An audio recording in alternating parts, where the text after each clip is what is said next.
I'm going to show you 8 ways of playing that tricky B minor chord on your ukulele. Some of these stem from chord shapes that you might already know, and the last few are by far the easiest, so be sure to stay tuned for those. The first version of B minor that I'll show you today stems from an E minor chord.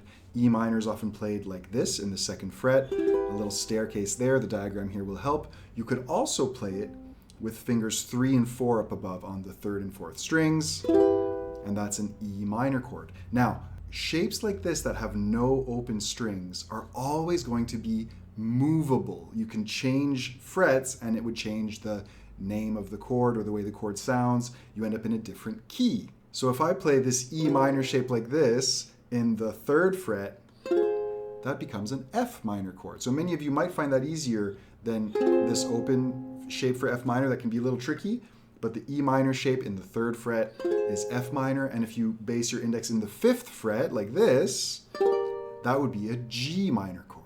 Now, to get to B minor, we have our index all the way up at the 9th fret, and this is a little high-pitched voicing for B minor. Try that out.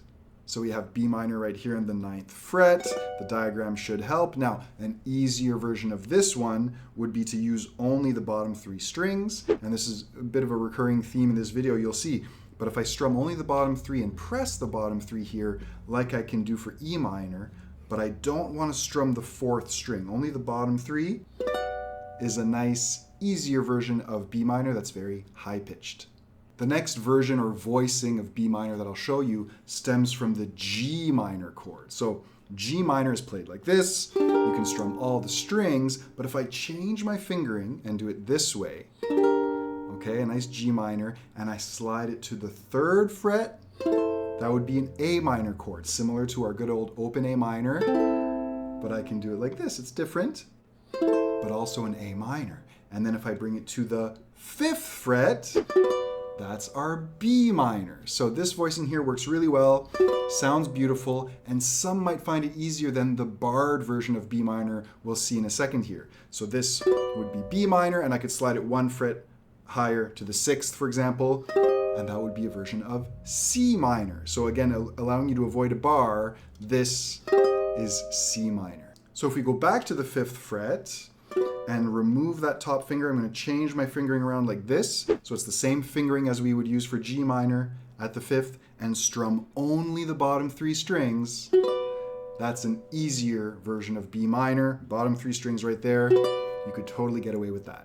Now I still have 4 more ways of playing B minor to show you, and again, the last few are the easiest, so stay tuned for those. If you're getting value out of this, consider smashing that thumbs up. It would really help me out. Check out the links in the description to tons more beginner ukulele videos, and subscribe to stay tuned.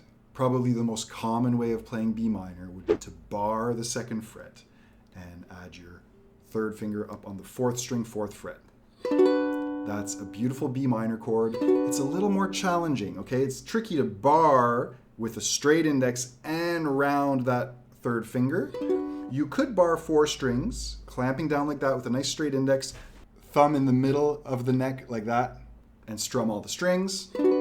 Or bar only the bottom 3. I tend to prefer that way, and that's a B minor. Now, you could just bar the bottom 3 and strum the bottom 3 strings as an introductory way of playing B minor. A little easier, and you could start with that. By the way, if you're having trouble with bar chords, I'll link to a video down in the description that offers step-by-step exercises that can really help build up the strength in your hand and make bar chords fun and easy for you to play. B minor like this, a bar, but if you're really having trouble with that, you could also use fingers 1, 2, 3, strum just the bottom 3 strings, or even with fingers 2, 3, 4, I prefer this way, strumming the bottom 3 strings, and that's probably the easiest way of playing B minor.